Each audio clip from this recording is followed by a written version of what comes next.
السلام علیکم دوستو، میں ہوں حسن سلیم اور آپ دیکھ رہے ہیں انفویو۔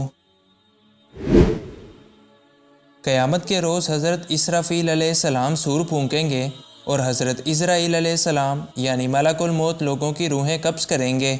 اسی دوران شیطان کی بھی روح قبض کر لی جائے گی، جس کی روح قبض کرنے کا منظر نہایت دردناک ہوگا۔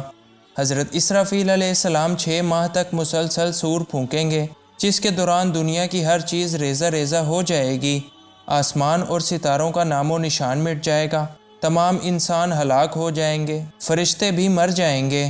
لیکن جب تمام کائنات فنا ہو جائے گی، اس وقت صرف 8 چیزیں باقی رہیں گی۔ ان 8 چیزوں میں پہلی اللہ تعالیٰ کا عرش، دوسری اللہ تعالیٰ کی کرسی، تیسری لوح، چوتھی قلم، 5ویں جنت، چھٹی دوزخ، 7ویں سور اور 8ویں چیز جو باقی بچے گی وہ روحیں ہوں گی۔ بعض علماء اکرام کے نزدیک یہ 8 چیزیں بھی کچھ دیر کے لیے معدوم ہو جائیں گی اور اس وقت صرف اللہ تعالیٰ کی ذات ہی باقی رہے گی۔ اس وقت کہ جب اللہ تعالیٰ کے علاوہ کچھ بھی باقی نہ رہے گا تو اللہ تعالیٰ فرمائے گا کہ کہاں ہیں آج حکومت کے دعوے دار اور بادشاہ، آج کس کی بادشاہی ہے؟ پھر اللہ تعالیٰ خود ہی ارشاد فرمائے گا کہ تمام سلطنت اور بادشاہی صرف خدا ہی کے لیے ہے، جو کہ واحد اور لا شریک ہے۔ اس کے بعد ایک وقت تک صرف اللہ تعالیٰ کی ذات ہی موجود رہے گی، پھر ایک مدت کے بعد اللہ تعالیٰ تمام چیزوں کو خود ہی دوبارہ پیدا فرمائے گا۔ اس دوران کتنا عرصہ ہوگا یہ اللہ تعالیٰ کے سوا کوئی نہیں جانتا۔ زمین اس وقت ایسی ہوگی کہ اس میں پہاڑوں، درختوں، عمارتوں اور سمندروں وغیرہ کا نام و نشان بھی نہیں ہوگا۔ زمین ایک دم ہموار ہوگی اور اللہ تعالیٰ لوگوں کو جس جس مقام سے چاہے گا وہیں سے زندہ فرمائے گا۔ انسانوں کی پہلے ریڑھ کی ہڈی کو زندہ کیا جائے گا اور پھر تمام جسم کو اس ہڈی سے جوڑ دیا جائے گا۔ جب سب لوگوں کے جسم دوبارہ تیار ہو جائیں گے تو تمام لوگوں کی روحوں کو سور میں رکھا جائے گا اور اللہ تعالیٰ ایک بار پھر حضرت اسرافیل علیہ السلام کو حکم دیں گے کہ سور کو پوری طاقت کے ساتھ پھونکو۔ اس وقت اللہ تعالیٰ ارشاد فرمائے گا کہ قسم ہے میری عزت اور جلال کی، کوئی روح بھی اپنے ڈھانچے کے علاوہ اور کہیں نہ جائے۔ اللہ تعالیٰ کا یہ حکم سن کر تمام روحیں اس طرح اپنے جسموں میں چلی جائیں گی جیسے پرندے اپنے گھونسلوں میں چلے جاتے ہیں۔ حضرت اسرافیل علیہ السلام کے سور کی جسامت اتنی بڑی ہے کہ اس میں تمام روحوں کی تعداد کے برابر سوراخ موجود ہیں۔ جب دوسری مرتبہ سور پھونکا جائے گا تو ہر سوراخ میں سے ایک روح نکلے گی اور اپنے اپنے جسموں میں داخل ہو جائے گی، جس کے بعد ان کا رابطہ ہمیشہ ہمیشہ کے لیے اپنے جسموں سے قائم کر دیا جائے گا اور سب کے سب لوگ زندہ ہو جائیں گے۔ اس کے بعد تیسری مرتبہ سور پھونکا جائے گا، جس کی وجہ سے زمین پھٹ جائے گی اور لوگوں کو باہر نکال دے گی۔ لوگ گرتے پڑتے سور کی آواز کی طرف دوڑنے لگیں گے۔ یہ سور بیت المقدس کے پاس سے پھونکا جائے گا۔ پہلے اور دوسرے سور کے پھونکے جانے کے درمیان 40 سال کا عرصہ گزر جائے گا۔ لوگ جب قبروں سے زندہ ہوں گے تو بالکل اسی حالت میں ہوں گے جیسے وہ پہلی بار پیدا ہوئے تھے، یعنی ان کے بدن ننگے ہوں گے، ان کا ختنہ نہیں ہوا ہوگا اور داڑھی بھی نہیں ہوگی۔ لوگوں کے سر کے بال اور دانت موجود ہوں گے، اور جو لوگ دنیا میں جسمانی معذور تھے وہ بالکل صحت مند حالت میں موجود ہوں گے۔ سب سے پہلے سرور کائنات حضرت محمد صلی اللہ علیہ وآلہ وسلم اٹھیں گے، آپ کے بعد حضرت عیسیٰ علیہ السلام اور ان کے بعد جگہ جگہ سے باقی کے تمام انبیاء اکرام اٹھیں گے۔ اس کے بعد شہداء، صدیقین اور صالحین کو اٹھایا جائے گا۔ ان کے بعد مومنین، پھر فاسقین اور پھر کفار کا نمبر آئے گا۔ یہ سب لوگ تھوڑی تھوڑی دیر کے بعد ایک دوسرے کے بعد برآمد ہوں گے۔ حضرت ابو بکر صدیق اور حضرت عمر فاروق رسول اللہ صلی اللہ علیہ وآلہ وسلم اور حضرت عیسیٰ علیہ السلام کے درمیان میں موجود ہوں گے۔ تمام انبیاء اکرام کی امتیں اپنے اپنے نبیوں کے پاس جمع ہونا شروع ہو جائیں گی اور خوف اور دہشت کی وجہ سے سب کی آنکھیں آسمان پر ہی لگی ہوں گی۔ اس وقت سب کے سب انسان بالکل برہنہ حالت میں موجود ہوں گے، لیکن خوف اور ہولناکی کا یہ عالم ہوگا کہ کوئی شخص بھی کسی دوسرے کی طرف نہیں دیکھے گا، یا اگر کوئی دیکھ بھی لے گا تو وہ اس کی بالکل پرواہ نہیں کرے گا۔ اس وقت سورج کو اس قدر قریب کر دیا جائے گا کہ وہ صرف 1 میل کے فاصلے پر ہوگا۔ آسمان کی طرف سے زوردار بجلیاں اور خوفناک آوازیں سنائی دیں گی اور لوگ ڈرے سہمے یہاں وہاں بھاگ رہے ہوں گے۔ سورج کی گرمی کی وجہ سے تمام انسانوں کے جسموں سے زبردست پسینہ طاری ہوگا۔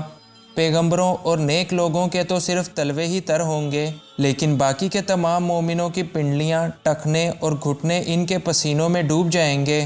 کچھ لوگوں کی کمر اور کچھ کی تو گردنوں تک ان کے اعمال کے مطابق پسینہ چڑھ جائے گا، اور بعض لوگ ایسے بھی ہوں گے جو اپنے ہی پسینے میں ڈوب رہے ہوں گے۔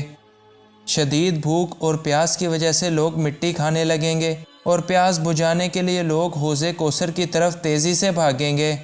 میدان حشر میں حوض کوثر نبی کریم صلی اللہ علیہ وآلہ وسلم کو دیا جائے گا۔ باقی انبیاء کرام کو بھی ان کی امتوں کے لیے حوض دیے جائیں گے، مگر حوض کوثر ان میں سے سب سے بڑا ہوگا۔ اس دن سورج کی گرمی کے علاوہ بھی کئی ہولناک مناظر ہوں گے جن سے لوگوں پر ہیبت اور دہشت طاری ہوگی، اور لوگ ایسے ہی 1000 سال تک انہی مصائب اور مشکلات سے گھرے رہیں گے۔ اللہ تعالیٰ نے آسمان اور زمین کی پیدائش کے بعد سور کو پیدا فرمایا اور اس کو حضرت اسرافیل علیہ السلام کو دے دیا، جو کہ اسے منہ میں لیے ہوئے ہیں اور عرش کی طرف نظریں جما کر بیٹھے ہیں کہ کب حکم ہو اور وہ اس کو پھونک دیں۔ حضرت ابو ہریرہ سے روایت ہے کہ ایک دن میں نے دریافت کیا کہ یا رسول اللہ، یہ سور کیا ہے؟ آپ نے فرمایا وہ ایک نر سنگا ہے۔ میں نے کہا وہ کیسا ہے؟ آپ نے فرمایا وہ بہت بڑا ہے، جس کے دائرے کی چوڑائی آسمان اور زمین کے برابر ہے۔ اس کو 3 بار پھونکا جائے گا، پہلا گھبراہٹ کا، دوسرا بے ہوشی کا، اور تیسرا رب العالمین کے سامنے کھڑے ہونے کا۔ قرآن مجید میں بھی سور پھونکے جانے کی منظر کشی کرتے ہوئے ارشاد ہوتا ہے، اور انہیں صرف ایک بلند اور زوردار چیخ کا انتظار ہے۔ اس سور سے پہاڑ بادلوں کی طرح اڑنے لگیں گے اور پھر ذرا ذرا ہو جائیں گے، زمین میں بھونچال آ جائے گا اور وہ اس طرح سے تھر تھرانے لگے گی جیسے کوئی کشتی دریا میں سخت موجوں سے ادھر ادھر ہو رہی ہو اور غوطے کھا رہی ہو، مثل ایسی ہانڈی کے جو کہ آسمانوں سے لٹکی ہوئی ہو اور ہوائیں اسے ہلا جلا رہی ہوں۔ اس دن زمین جنبش میں آ جائے گی اور بہت ہی ہلنے لگے گی، دل دھڑکنے لگیں گے اور کلیجے ابلنے لگیں گے، لوگ ادھر ادھر گرنے لگیں گے، مائیں اپنے دودھ پیتے بچوں کو بھول جائیں گی اور حاملہ عورتوں کے حمل گر جائیں گے، بچے اس دن بوڑھے ہو جائیں گے، شیاطین مارے ڈر اور گھبراہٹ کے بھاگتے بھاگتے زمین کے کناروں پر آ جائیں گے، اور یہاں سے فرشتے انہیں مار مار کر بھگائیں گے۔ لوگ پریشان حال اور بے ساختہ ہوں گے، ان کو کوئی جائے قرار نظر نہیں آئے گی، اور وہ ایک دوسرے کو آوازیں دیں گے، مگر وہ سب اپنی اپنی مصیبت میں پڑے ہوں گے۔ پھر زمین پھٹنا شروع ہوگی، کبھی ادھر سے پھٹے گی تو کبھی ادھر سے پھٹ پڑے گی، اور اس کے بعد حالت مزید ابتر ہوتی چلی جائے گی، کلیجہ کپ کپانے لگے گا اور دل الٹ جائے گا، اور اتنا صدمہ اور غم ہوگا کہ جس کا اندازہ بھی نہیں ہو سکتا۔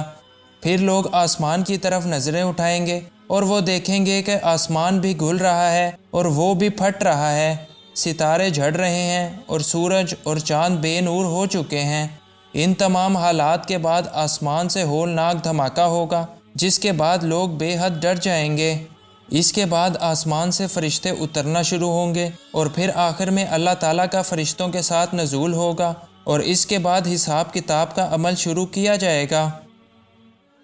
اللہ تعالیٰ ہم سب کو اس دن کی ہولناکیوں سے محفوظ رکھے اور ہمارا شمار دانے ہاتھ والے لوگوں میں فرمائے، آمین۔